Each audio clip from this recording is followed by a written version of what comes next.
Okay, so there's still people joining, but I think we'll make a start and hopefully they can catch up. So welcome everyone to the OPP Graduate Access Conference. On behalf of the OPP team, including all the volunteers who put so much hard work into organising this, it's really a pleasure for all of you to be joining us here this afternoon in Pakistan, this morning here in London. It's really an opportunity for all of you to hear from faculty members, students, alumni of Oxford, and to get as much input and advice as you can about the application process. The OPP is an organization which was founded around 3 years ago by myself, Talab Pirzada and Professor Adil Malik, who are joining us. The aim of the OPP is to both increase the representation of Pakistani students at Oxford, as well as increase the output of Pakistan-related research at the university. The OPP, which you'll hear more about, our scholarship program, we had 5 scholars come through the OPP this year. But to complement the scholarship program, what we wanted to do was have an access conference by which we could let you all know about applying to Oxford, the procedures, give you a bit of information about interviews, about personal statements, in order that you can make the best application possible and we can have as many students, talented students from Pakistan coming to Oxford as we can. We hope you find it very, very productive. We've got a number of panel members and I'll introduce them as we go along before each of their segments. And if you have any questions as you go along, please feel free to drop them in the chat. It should be around 2.5 hours. We're going to start with a statement from Professor Adil Malik, and then we're joined by Dr. Fiona Spenceley, who's the tutor for graduates at Lady Margaret Hall, where the OPP is based, and she will give a bit of a background about life at Oxford, life at LMH. We then have joining us very kindly this morning, Nick Mistradi from the Graduate Admissions Office at Oxford. She'll be giving a more in-depth background as to the admissions process and also answering some of your questions. And then Dala will give a bit of a background on the OPP scholarships. So if you were to get an offer, how you might go about getting funding for it. And then we have Samir Butt joining us from Project Edu Access, and they have a lot of resources and materials that could be really helpful to you in the application process. And then we'll have some subject-specific breakout rooms. So you all should have in the email with the link, you should have been assigned a breakout room number.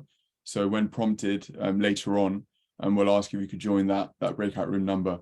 But again, any questions, just let us know. So without any further delay, I think we'll make a start. Professor Malik, if you wanted to make a start. Sure. Thank you very much and welcome everyone. Like Harun, I'm very thankful to everyone who made today's event possible, including the many OPP team members, volunteers, and many of our university colleagues.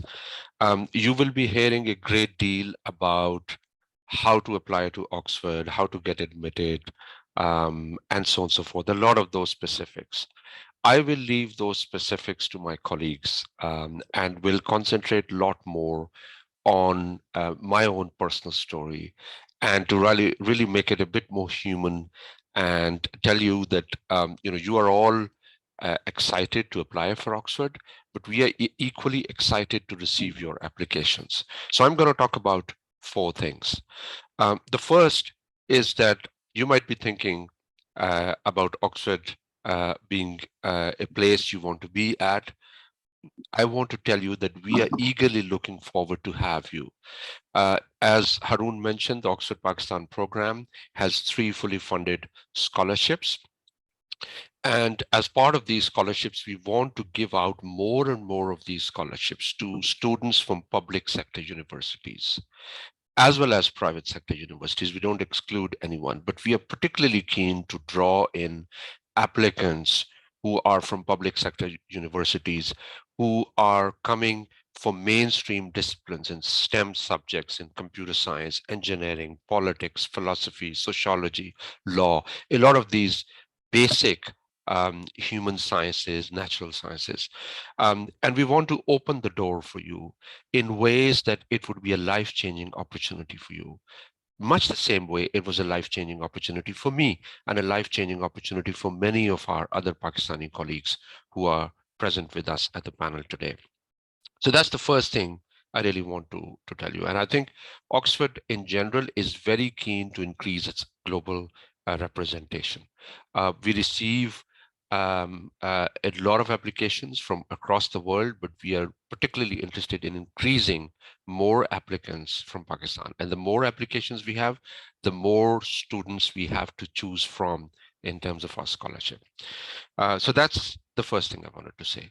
The second thing I want to say is actually the importance of dreaming, how important it is to dream about something that might appear unreachable, might appear very distant, but it's actually closer to you than you recognize. And I want to tell you my own story when I was a undergraduate student at Sir Syed College at Rawalpindi. I used to edit a magazine. I used to be a debater, but I used to always think about going to Oxford, think about getting Rhodes Scholarship, think about being a scholar and being surrounded by amazing people. And to do that, I was always dreaming. And that dream to me is very, very, very useful because I remember in the summer of 1994, I applied to an Oxford competition for essays, and I, wrote an essay. I then received a very nice letter from an Oxford Society, and I kept that letter very close to myself. And then afterwards, I applied for an undergraduate course for which I was obviously rejected.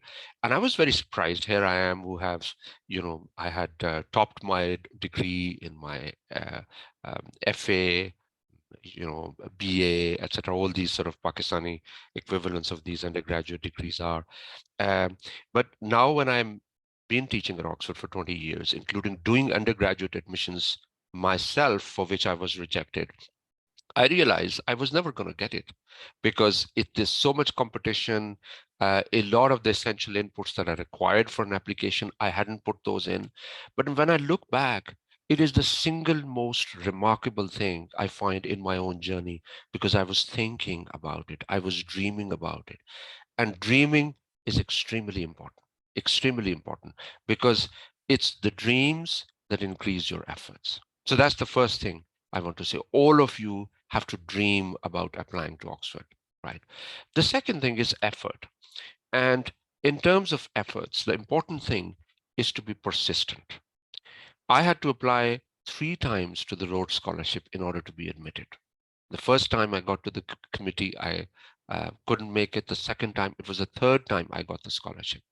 But I was persistent. And I remember I used to take my reference letters, ask my professors to write a reference letter. And once a professor sat me down and said, well, Adil, you've got stellar academic record. And what's going wrong, right? But I never gave up.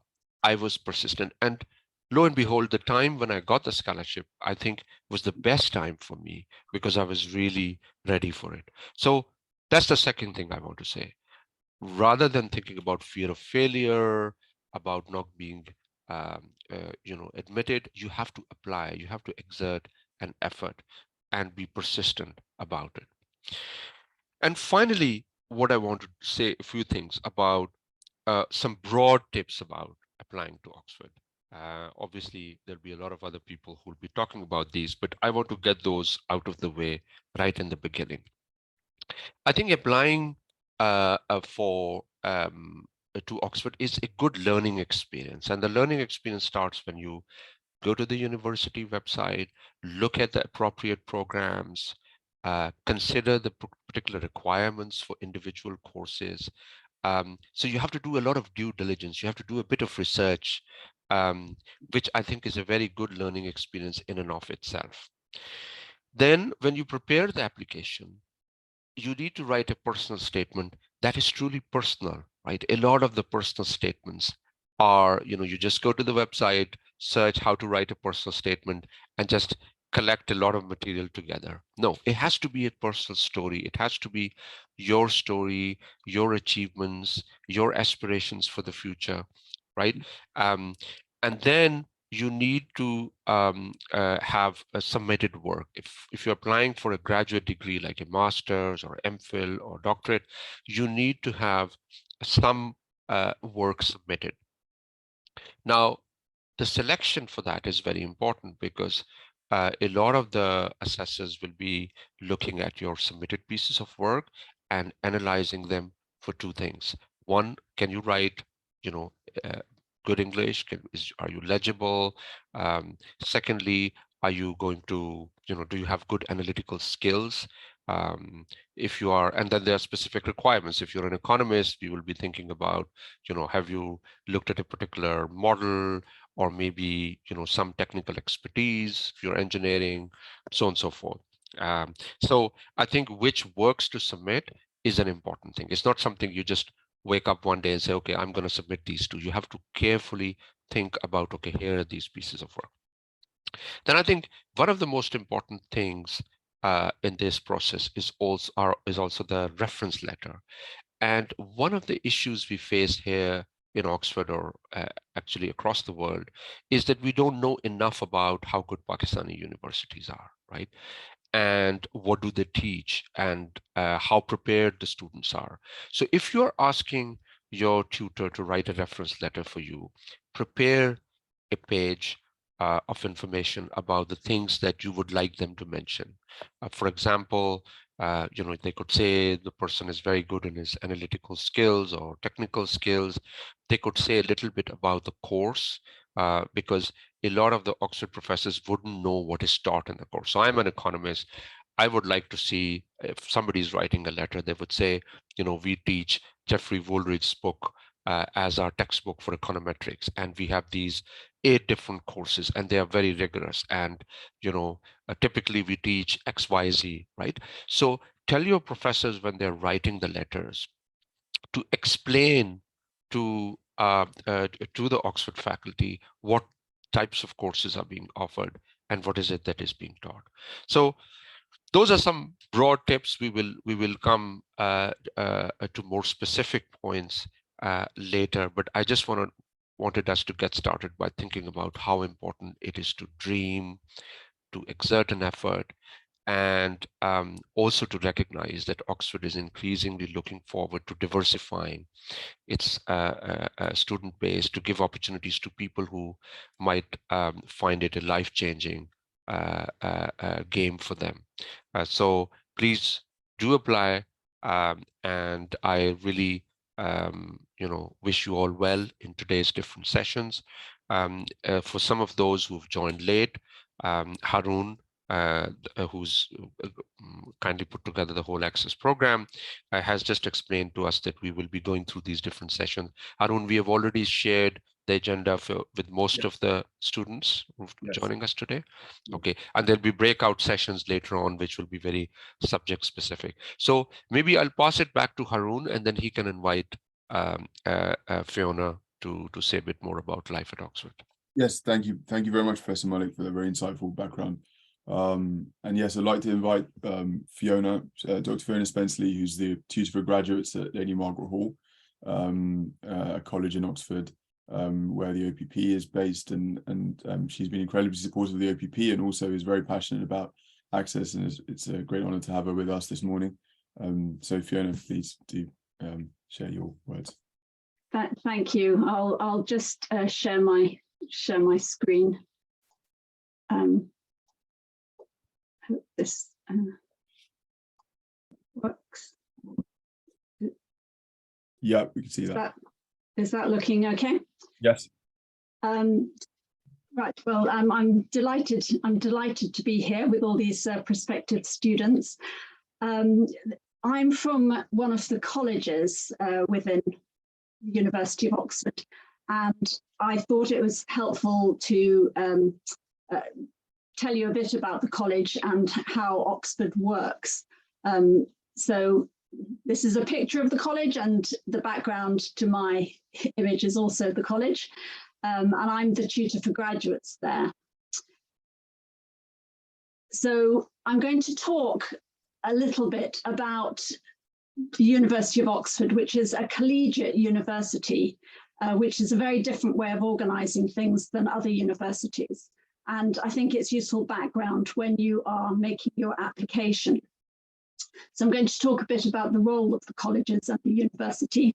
And because we have you here and our links to the Oxford Pakistan programme, why you should personally choose Lady Margaret Hall as your college.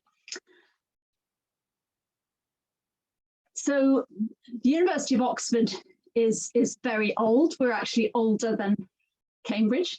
And we are a federal structure. So there are 39 independent colleges.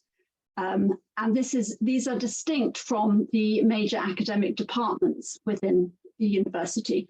So it's not the way that other colleges are set up, and the colleges are not just halls of residence for a university. And Lady Margaret Hall is one of 30 mixed colleges of those 39, which means they take undergraduate students and graduate students. So the colleges are actually independent institutions that are governed by the fellows of that college. And those fellows actually elect the principal of the college. So it's a very, very democratic process.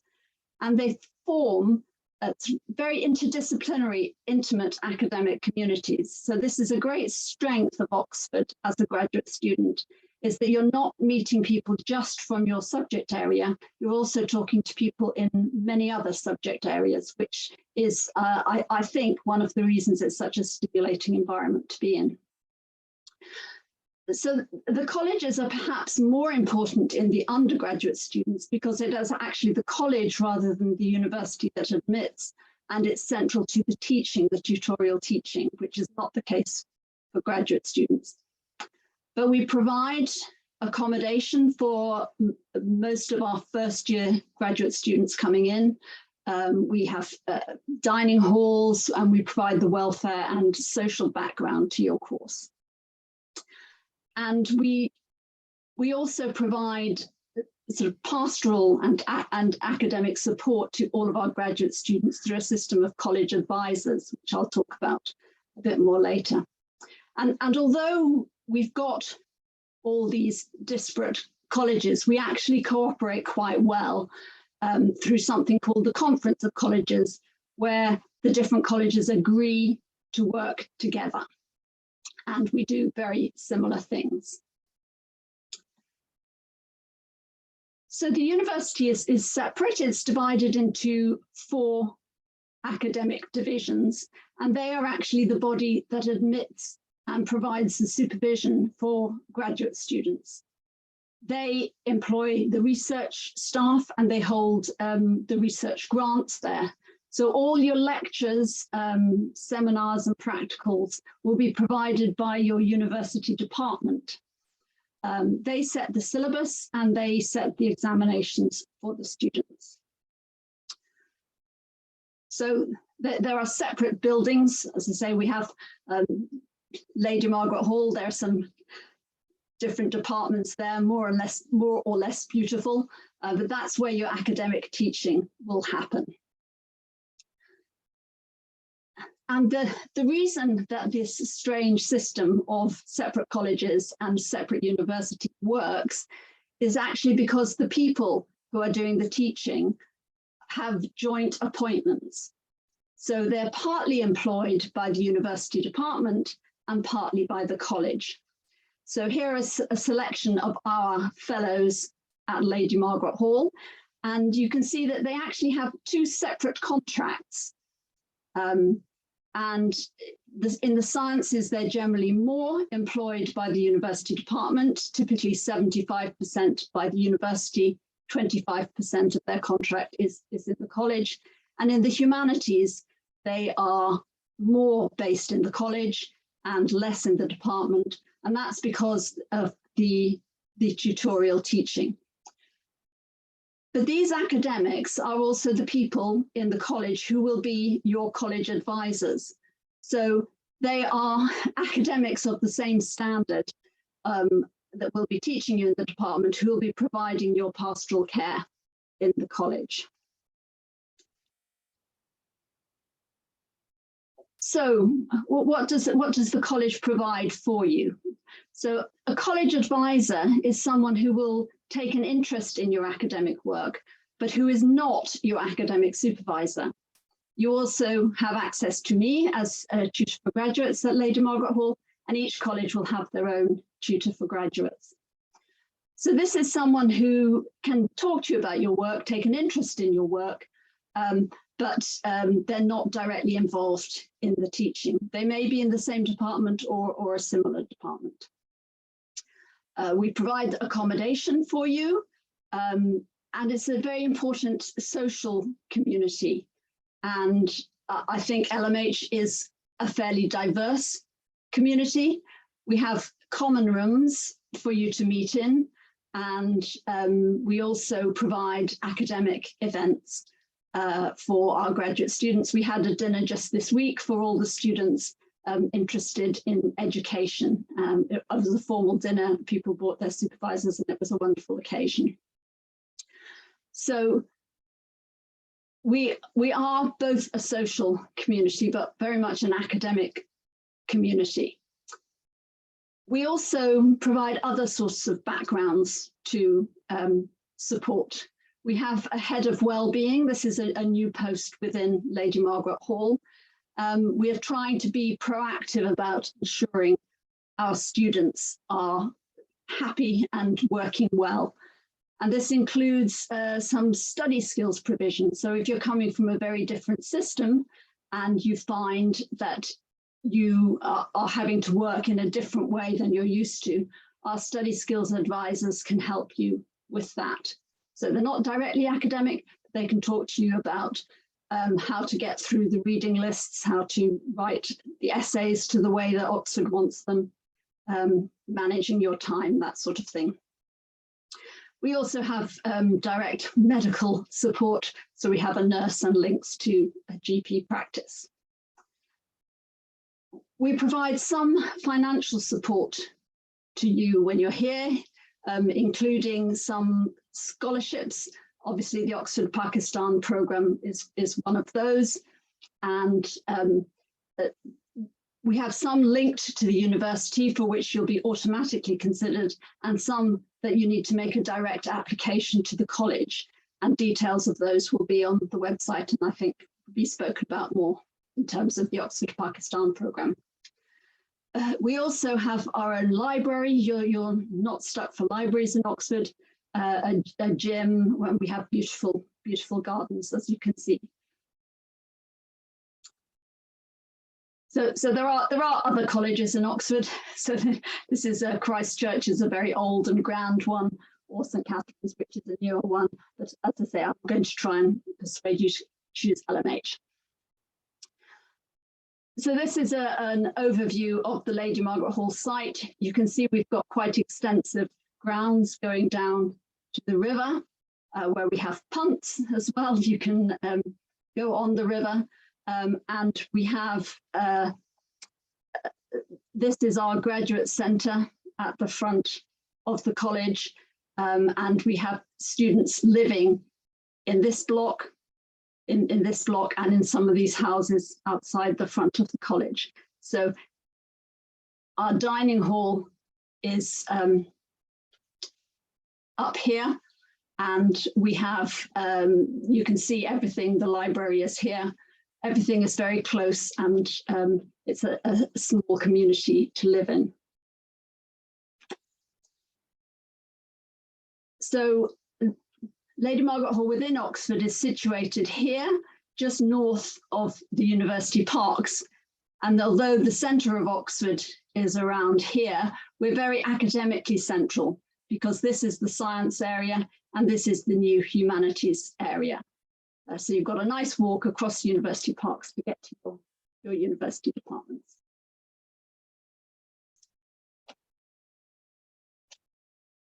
So a little bit about the history of the college. We were founded in 1878, with the first students coming to the college in 1879.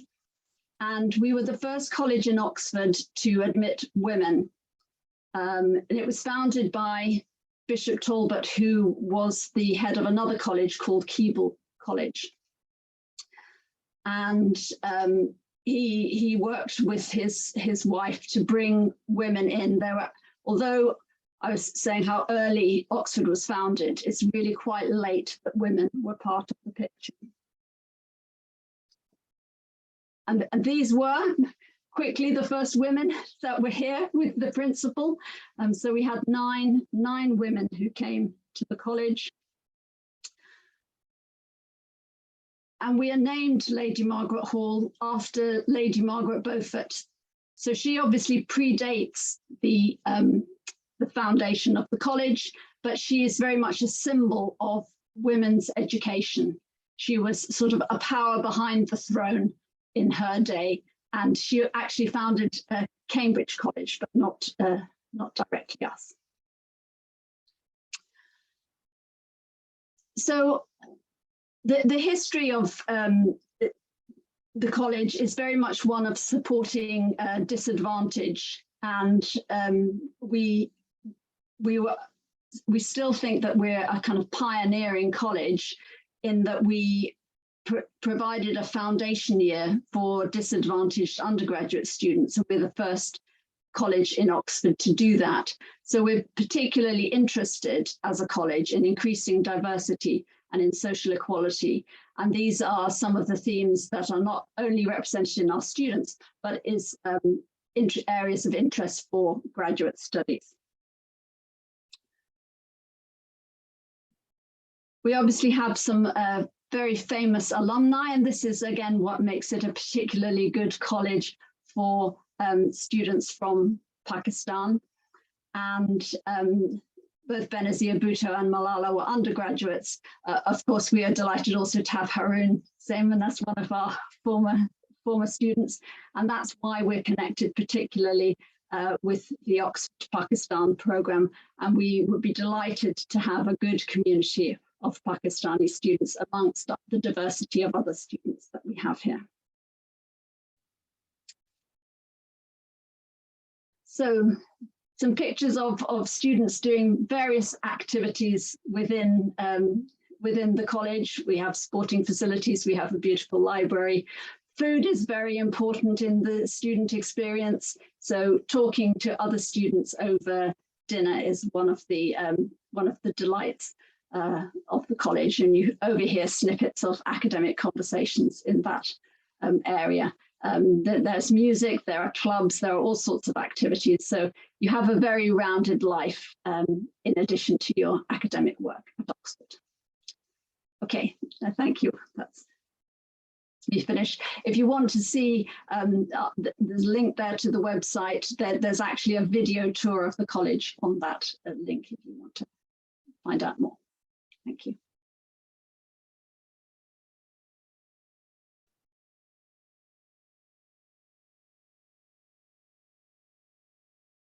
Haroon. Thanks very much, Fiona. That was really insightful and really helpful, and I think it helps to visualize what it's like at Oxford. I think probably from outside of the university it can feel a bit alien and a bit of a distant place. So it's I hope that'll help with people kind of visualizing and seeing what Oxford is really like, and really how much of a community you can find within the university for yourself. Thanks again, Fiona. I'd now like to call on Dr. Nick Mastrodi from the Graduate Admissions Office. I think Nick's going to give a bit of a background about the admissions process and also have a bit of a Q&A at the end. So if there's any questions that you have about the admissions process, about your, obviously there'll be subject-specific breakout rooms afterwards, but if there are general questions about the admissions process, please feel free to ask Nick. Haroon, do you think you could make me a co-host? I think I need that to share my presentation. Sure. Sorry. There's always at every online event, there's always one or two little yeah, I think you should be a co-host now. Oh yeah, let me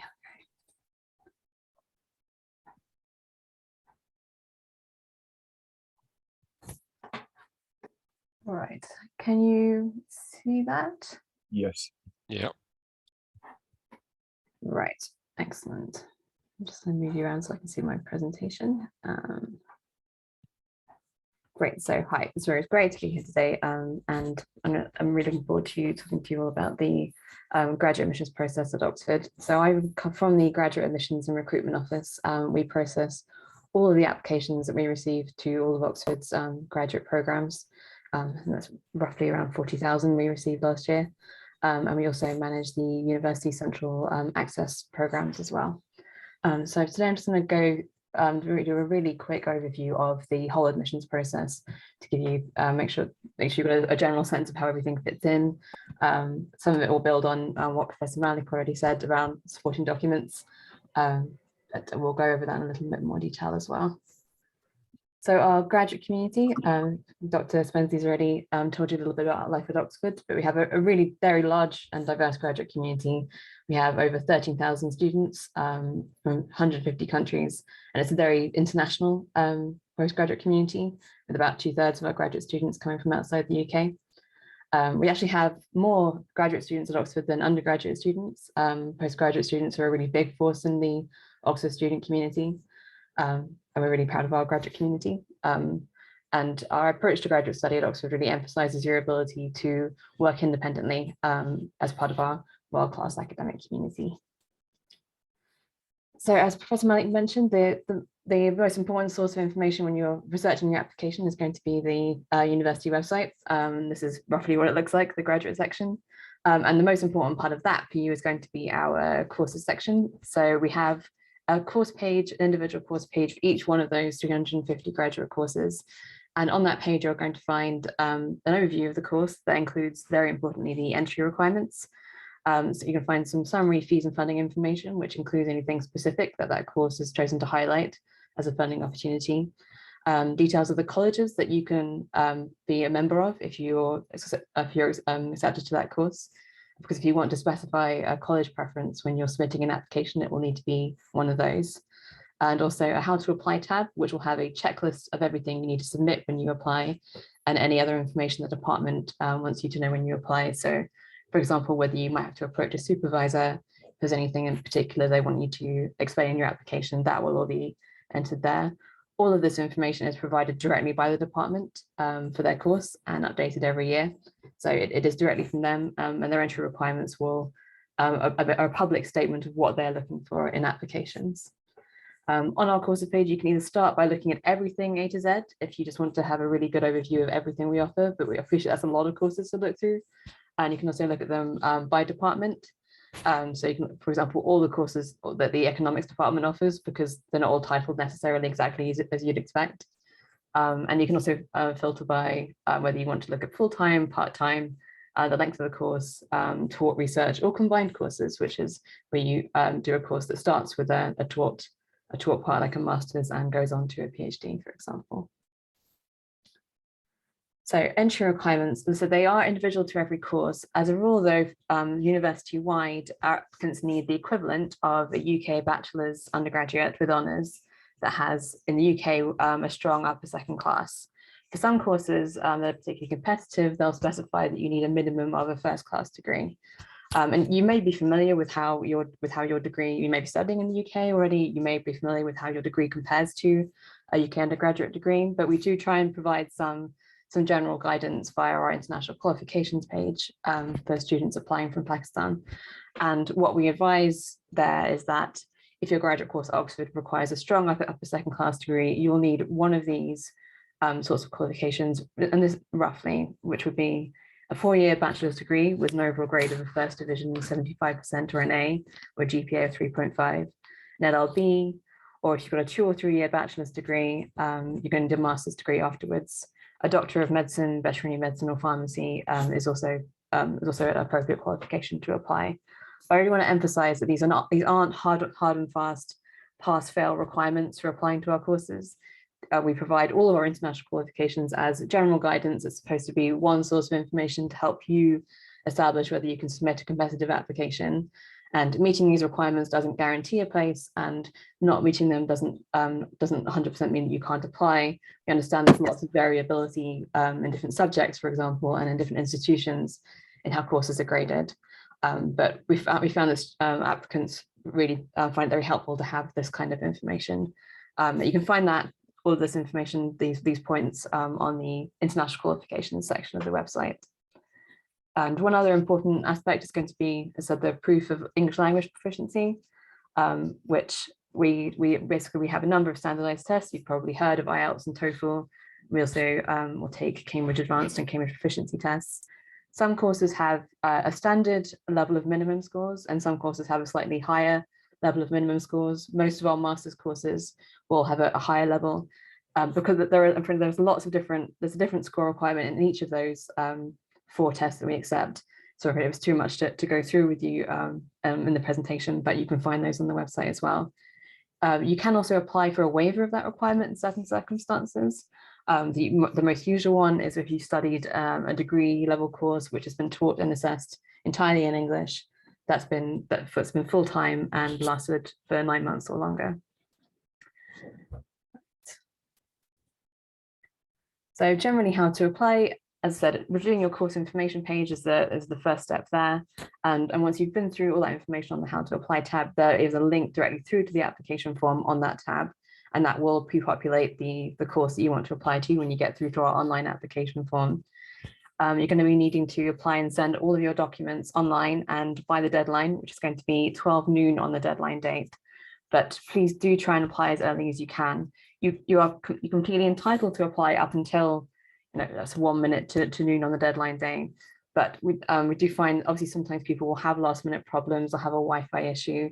You might have a payment issue when you're submitting the form. And so we do recommend that you try and do it ideally 2 weeks before the deadline if you can, but certainly a few days before. That will also give us time to process your application and to get back and let you know if there's any problems with it, which is just often really comforting to know that you've managed it, that you've submitted everything and it's all correct, or if you've made any small mistake. Occasionally someone will upload their CV twice instead of their transcript, for example. That's something that we'll be able to get back to you, and you'll be able to resolve that before the deadline, which is something that we won't be able to do if you applied on the deadline day. So that's why we advise that. I just want to add on applying for a DPhil. I believe that most of you here today are interested in applying for a master's. But if you're applying for a DPhil, you might also need to contact a supervisor in advance as part of the entry requirements for your course. We have a very long article which will take you through all of the aspects of contacting a supervisor. So what to do if you don't hear, what to write in your approach. Since I know most of you are interested in masters, I won't go through that in too much detail, but we do have a lot more information on that, and I'm happy to answer questions on that as well during the Q&A if people would like more information. So our deadlines, the first one is coming up very soon. Almost all of our courses have a December or January deadline. Essentially all of our graduate courses do. They may also have a November deadline that's passed, but no course will close on the November deadline. Some of them will have a March deadline, but essentially, if you want to be considered for central funding at Oxford, you need to be applying for the December or January deadline for your course. And I said the first one is coming up quite soon. The first one is mostly for medical sciences courses. So if you're interested in applying to medical sciences, please do make sure for the coming year, please do make sure that you check on the deadlines as early as you can. So we have 2 more coming up in January. The later January deadline tends to apply to the humanities more. And if you want to be considered for central funding for your course, and some courses also will close on this deadline, you need to have everything submitted by these dates. So the supporting documents you'll need for your application, you're going to need a personal statement or a research proposal, or occasionally for some courses both. That's particularly the case in these combined courses we talked about. There are quite a few of those, but there are some courses that will require both. You're going to need official transcripts. So that's transcripts that have a full record of all your grades that have been issued by your university. They need to have your name clearly on them, the institution name clearly on them. If you have graduates, if you have a self-service at your institution, so you can see your grades online, you can use a screenshot from that as long as it includes all of that information. So if you are taking a screenshot for that purpose, please do make sure that it includes your name, for example. It might surprise you the number of applications we receive where that isn't included, and that has to be, you have to go back to people and get that changed. So yeah, the official transcript is very important. You're going to need a CV or resume. Although some of our graduate courses are taking part in an Access pilot scheme, that means they have a standardized CV form. But you'll see that on the how to apply tab on your course page if they have that. In general, we're talking about an academic CV or resume, so it needs to include information that's relevant to your course application. So it doesn't necessarily need to include your entire employment history, only relevant employment history, for example. You're also going to need 3 references for Oxford. I appreciate understanding the admissions process of other, especially UK universities. 3 references is quite a lot, so I really wanted to highlight that. And these need to be submitted directly by your referees. So you're going to be registering them in our online application form, and your referees are going to be submitting their references themselves. So it does require some following up and some contact with your referees through that process to make sure they have what they need, make sure they have the link and they know when the deadline is. And as Professor Malik mentioned, some courses also require written work. And in very rarer cases, an admissions exercise or other documents. Written work is much more common to need to supply written work if you're applying to a master's and to courses in humanities and social sciences. If you're applying for a PhD in the sciences, for example, it's not as common. And you may require either 1 or 2 pieces, and there's usually a word limit that's often around 2,500 words for each piece. The department will give any guidance they want to on how relevant the topic of the work has to be. But often that it can be quite a difficult decision as an applicant picking work that based on sort of weighting its relevance and also how well you feel like it demonstrates your abilities. But that's really a sort of one of the decisions that's up to each individual applicant. So I do recommend you start looking at that early. We have a detailed application guide that covers all of this and all of the requirements for each of these pieces in a lot of detail, and do recommend that you read that as early on as you can. The personal statement, I feel like we've already discussed quite a bit, but it might vary a lot in format depending on the course you're applying to. There are some courses that will just need a list of the projects you're interested in. That's more on the PhD and the sciences area of things.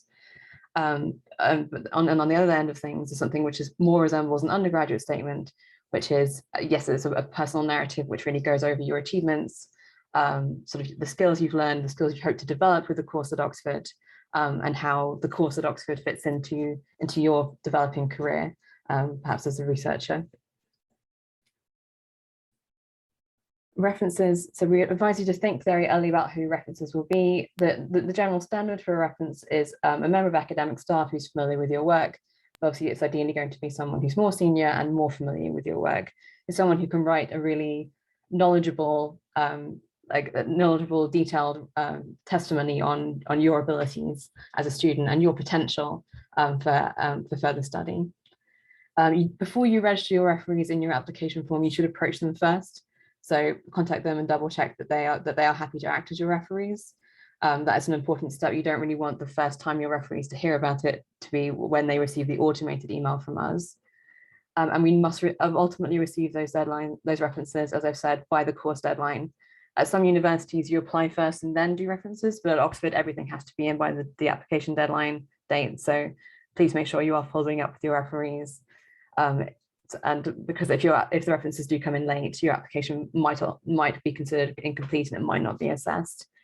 Applications that have 2 out of the 3 references by the deadline date will proceed for assessment, but you will need to get that 3rd reference in as soon as possible. I feel like Fiona has, Dr. Fiona Spensley has talked a lot about the role of colleges, but just to say from the application perspective, there isn't a separate application for colleges. It's something you'll enter in your graduate course application if you have a preference. You don't need to give a preference for a college at all. You can just leave that open, in which case you'll be allocated to a college. If you're accepted by your academic department to the course, then you're guaranteed a college place. There isn't a separate admissions decision on your application made by a college, except in terms of whether they can accept you. And if you're not accepted by that college, you'd be moved on to a different college. And I just want to emphasize, you don't need to choose the same college as your supervisor or other teaching staff. So as Dr. Fiona Spensley mentioned, academic staff often will have positions within colleges. So you might be looking at teaching staff on the course you want and find that someone is at St Hilda's College, for example.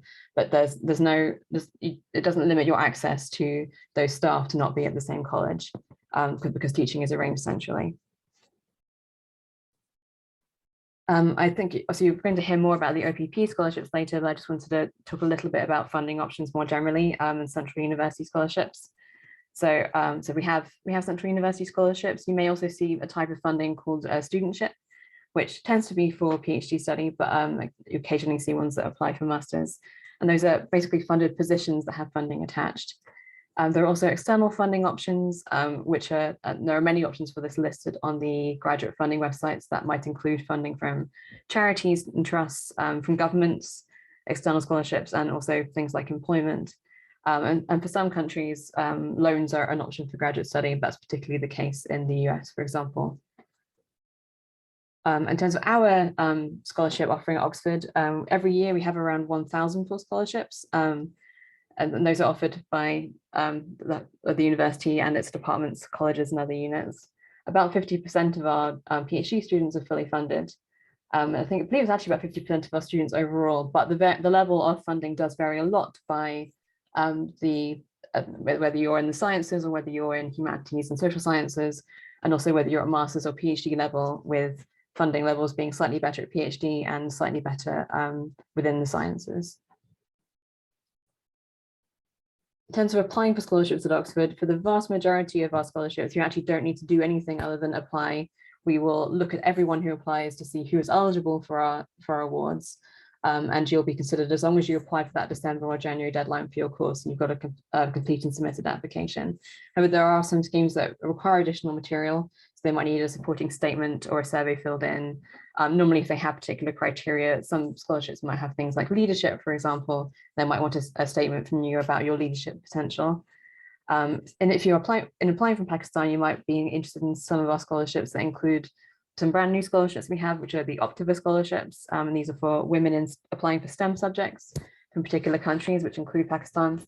The Oxford Centre for Islamic Studies scholarships, which do have an extra aspect to their application. So please do make sure that you follow that if you're interested in those scholarships. And our Clarendon scholarships, which are our biggest scholarship scheme. We have about 150 of those per year, and those are open to students from any country. And you can find full details on scholarships on the Student Fees and Funding website. And just a couple of tips on funding. Make sure that you're clear about the likely cost of study when you're considering your application and where you're applying, as unfortunately the offer of a place doesn't guarantee funding. Do check deadlines and make sure that you supplied anything extra needed by scholarships you want to be applying for, and start as early as you can on the search. So yeah, make sure you don't wait until you have an offer to consider funding, because often opportunities may have closed by that point. And do remember that work opportunities may be limited, both by the fact that studying at Oxford full-time generally is a full-time job, and it is quite difficult to find time outside that, but also by things such as your visa arrangements, and also just generally there are paid work guidelines often stipulate that you need the approval of your supervisor or other teaching staff to take on work. So we don't advise that it's possible to fully fund a course through paid work unusually, basically, if you're studying full-time. And say a last word about the decision timeline. So if you've gone through all this, you've submitted your application and it's complete, after the deadline, we will be looking at applications and ensuring that they're complete. When they are, we pass them to the academic departments for review. Some courses interview, that's often the case for PhD, sometimes the case for masters, but not always. I'm sorry? Okay, I'm not sure if that was a deliberate interjection, but I'm going to carry on. And you'll usually find out by email whether your application is successful about 8 to 10 weeks after the application deadline. And it's during that period that any interviews will take place. And again, there's a much more detailed timeline that includes information about when you might receive funding outcomes and that sort of thing on the website. So that's my overview, and I'm really happy to answer any questions and expand on anything that people would like.